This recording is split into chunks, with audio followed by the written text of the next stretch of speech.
Assalamualaikum warahmatullahi wabarakatuh. Baik sahabat petani semua, pada kesempatan kali ini saya tengah berada di tengah-tengah tanaman cabai yang bisa dikatakan memiliki pola tanam yang sangat unik, yaitu 212. Mungkin kita akan membahasnya, apa sih manfaatnya. Kemudian hal yang sangat menarik lagi, beliau menggunakan menggunakan nitrogen yang cukup tinggi untuk tanaman tavi, tapi bisa mengakalinya dengan satu trik. Kemudian hal yang sangat menarik lagi, pada kesempatan kali ini kita akan belajar mengenai manfaat topping atau pruning, kemudian manfaatnya seperti apa, dan kita akan langsung mempraktekannya secara langsung.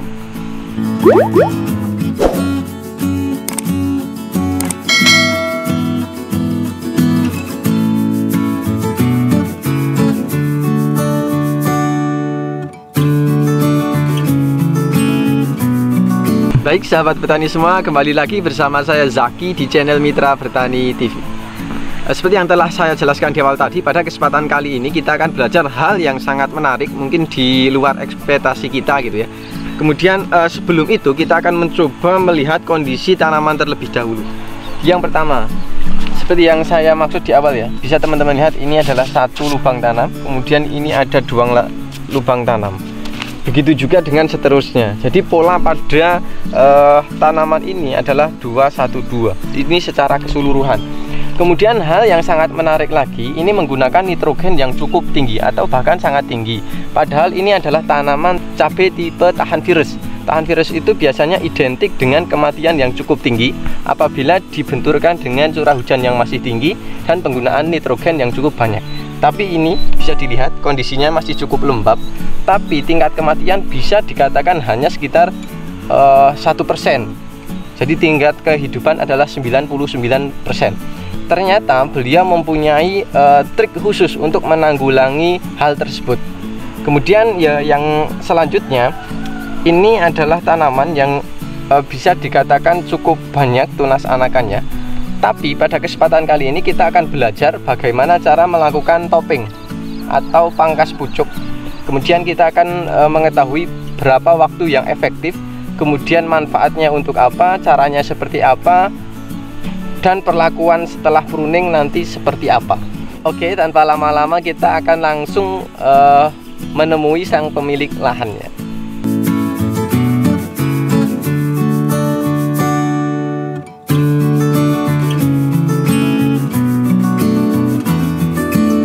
Oke, baik sahabat petani semua, di samping kanan saya sudah ada petani yang bisa dikatakan sangat profesional gitu ya. Jadi kalau yang kemarin kita pemula, kalau ini memang sudah profesional. Beliau sudah sering mengikuti lomba ya Pak ya.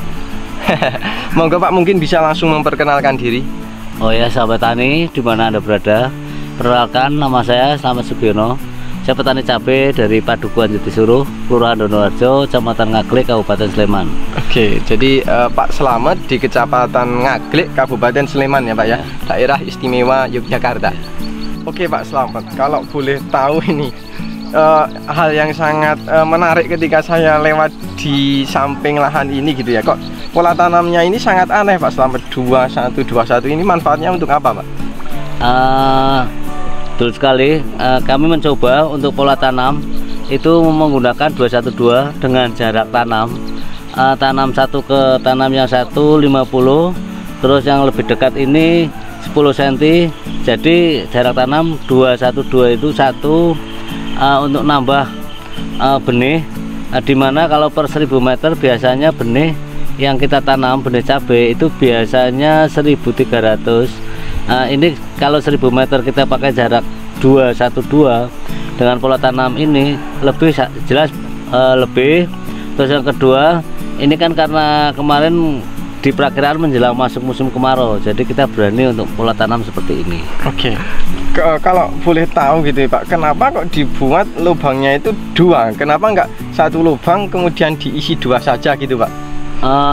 Kalau untuk satu lubang diisi 2 benih, itu untuk daya tumbuhnya, pertumbuhannya, untuk pola makan, untuk transfusi nutrisinya itu sangat menghambat.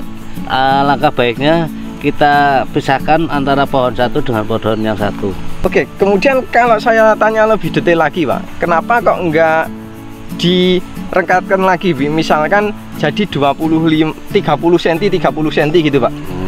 Karena ini pola tanamnya kita dibagi dua ya, kanan kiri, dalam arti di tepi-tepi. Kalau misalkan kita pola tanam di tengah, seperti yang biasa saya tanam di musim penghujan, itu malah kita tanam jarak tanam itu 20 cm. Oh, kalau di tengah. Oke, jadi ini adalah trik ya, karena ini sebenarnya menghadapi musim kemarau meskipun anomali cuaca dan sekarang masih banyak hujan ya Pak ya. Menggunakan pola tanamnya adalah 21 dengan jarak itu 50 cm.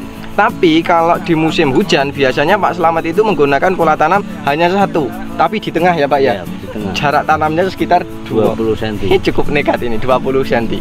Kenapa saya pakai jarak tanam 50 10 atau yang tengah 20?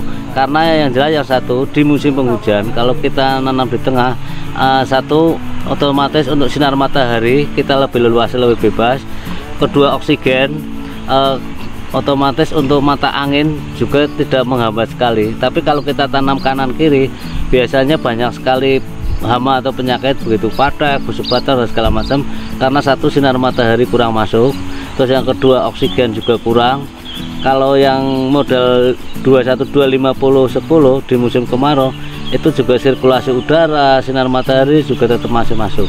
Oke, mungkin itu sudah kita bahas banyak hal ya mengenai pola tanamnya. Kemudian kita akan masuk ke dasarannya Pak. Ini untuk dasarannya, untuk penyiapan lahan ini menggunakan apa Pak?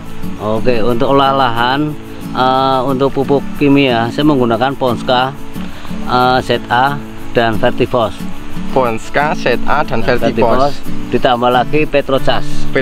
Kemudian kalau pupuk organik menggunakan? Kalau pupuk organik biasanya karena ini kemarin musimnya musim hujan, saya mainnya pakai casting.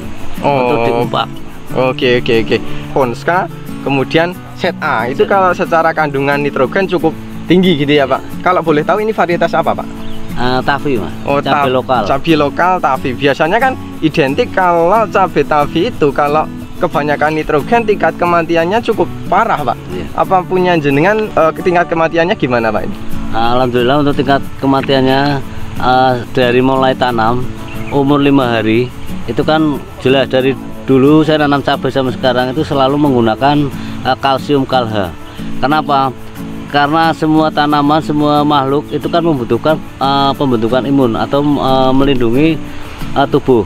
Oleh karena itu saya menggunakan saya menanam Tavi dengan menggunakan pupuk kimia Ponska ZA dengan nitrogen tinggi, tapi saya diimbangi dengan penggunaan kalsium kalha. Oke. Jadi pengimbangan gitu ya Pak. Jadi nitrogennya boleh tinggi tapi harus ada yang untuk mengantisipasinya gitu Pak ya. Jadi menggunakan kalsium asam humat. Tingkat kematian ini gimana Pak? Untuk tingkat kematian alhamdulillah kalau terbilang itu hanya beberapa pohon karena dimakan binatang ya, bukan karena mati layu atau busuk batang, tapi karena dimakan pohon binatang. Oke ya, jadi sangat bermanfaat sekali gitu ya. Jadi beliau tingkat kematian itu malah bisa dikatakan 0 kalau kematian yang disebabkan oleh kelayuan gitu ya Pak. Untuk penggunaannya itu seperti apa Pak? Untuk kalsium asam humat penggunaannya ketika kita menanam cabai apapun baik Tavi maupun hibrida itu di umur 5 hari setelah tanam itu biasanya saya menggunakan kalsium asam humat itu main dikocorkan, bukan disemprot. Jadi langsung sasarannya ke akar. Kalau kocor berapa Pak dosisnya? Kalau kocor dosisnya itu tergantung petani ya. Kalau saya karena untuk menyelamatkan tanaman yang masih belia, yang masih bayi ibaratnya, itu 3 sendok atau 4 sendok makan full itu untuk takaran 30 liter. Oke, jadi 4 sendok makan untuk 30 liter air. Kemudian untuk intervalnya berapa kali Pak itu? Kalau intervalnya, kalau tanaman masih belia, ngelihat kondisi ekstrim seperti ini, itu per 1 minggu sekali, berarti 7 hari sekali. 7 hari sekali dengan dosis sekitar 4 sendok makan per 30 liter air itu ya Pak. Oke, kemudian kalau untuk perawatannya sendiri Pak, ini menggunakan apa Pak? Untuk perawatan 5 hari setelah tanam kan saya kocor dengan kalsium kalha. Setelah itu selang 3 hari atau 1 hari 1 malam, berarti di umur 8 harinya saya semprotkan Morden. itu cukup 1 tutup. 1 tutup per 16 liter Per gitu ya, Pak? 16 liter. Oke, jadi interval penyemprotan ini juga 1 minggu berarti ya, Pak? 1 minggu. 1 minggu itu sudah cukup efektif. Efektif. Alhamdulillah sampai sekarang saya menggunakan produk Morden atau produk MMT. Itu sampai sekarang saya punya beberapa tanaman di beberapa tempat. Untuk tanaman tetangga atau petani yang lain itu banyak sekali serangan jamur, padak dan segala macam. Tapi ketika saya menggunakan Morden, sampai sekarang belum ada keluh kesah dan petani pun melihat sendiri secara langsung. Oke, terima kasih untuk testimoninya, Pak. Mungkin semoga bermanfaat untuk sahabat petani semua ya. Ini murni pengakuan dari Pak Slamet ya. Saya tidak nyetingnya, ini memang murni pengakuan dari beliau gitu ya. Kalau untuk penyemprotan, apakah hanya menggunakan 1 nutrisi itu atau insek fungi tetap menggunakan, Pak? Sebenarnya kalau insek fungi itu kan sebuah kebutuhan ya, sebenarnya tidak diharuskan. Itu kebutuhan ketika ada serangan hama, keriting, trip, banjir dan segala macam, mungkin kita menggunakan insek. Tapi ketika ada di cuaca ekstrim, kita ada mulai tanda-tanda ada serangan jamur dan segala macam, baru kita gunakan. Sebenarnya yang paling penting untuk tanaman itu kan pembentukan imun, jadi lebih dikuatkan itu di kalhanya daripada di funginya. Kalau menurut saya itu, kalau untuk insek itu sangat, bagi saya itu kan karena itu kebutuhannya, nggak harus obat kulit dan segala macam, nggak harus. Tapi kalau udah main di Morden sama di kalhanya, saya yakin untuk tanaman itu sendiri nanti petani bisa melihat langsung hasilnya. Oke, jadi ini mungkin terobosan yang cukup nekat dari Bapak Slamet, tapi saya juga agak sepaham. Jadi kita membentuk tanaman yang sehat. Kalau tanaman udah sehat, mana butuh kita dengan obat-obatan gitu ya, Pak? Ini sangat menarik gitu ya. Jadi Bapak Slamet ini bagaimana cara membentuk imun dari tanaman itu supaya kuat, sehingga kalau kuat itu otomatis serangan dari hama dan penyakit itu dapat ditekan. Nah, hasilnya penggunaan insek dan fungi itu dapat ditekan gitu ya, Pak. Oke ya, mungkin sudah cukup lengkap, tapi sebelum itu kita akan dibekali oleh-oleh dari Bapak Slamet karena beliau sudah menggunakan gunting. Ini mau apa, Pak? Rencananya mau pruning, Mas, mau pemotongan pucuk ya. Pucuk, ya. Oke, topping atau pemotongan pucuk. Kalau boleh tahu, Pak, ini manfaat dari topping sendiri atau pangkas pucuk itu untuk apa, Pak? Yang jelas pertama, ketika kita memangkas induknya, otomatis yang berkembang kan anaknya atau tunasnya. Itu satu. Terus yang kedua, manfaatnya itu banyak sekali. Satu, pembesaran batang. Terus yang kedua, si tunas itu nanti bisa tumbuh tinggi, buahnya bisa lebat, daunnya bisa lebat. Jadi banyak sekali manfaatnya. Kalau untuk waktunya sendiri, Pak, ini efektif itu di umur berapa, Pak? Kalau untuk efektif itu umur 20 hari setelah tanam. Oke, kalau ini khusus untuk tipe tahan virus atau untuk cabai keriting biasa atau cabai rawit seperti itu, Pak?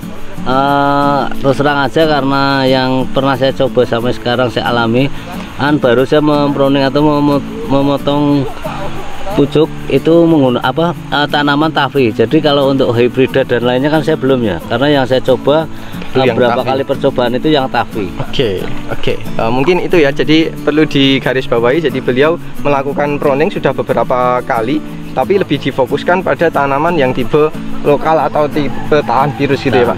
Oke, Pak, mungkin bisa langsung mempraktekkan langsung ya, supaya saya dan sahabat petani semua juga paham gitu. Monggo, Pak, mungkin bisa langsung ditunjukkan. Saya sahabat tani, ini umur 3 minggu.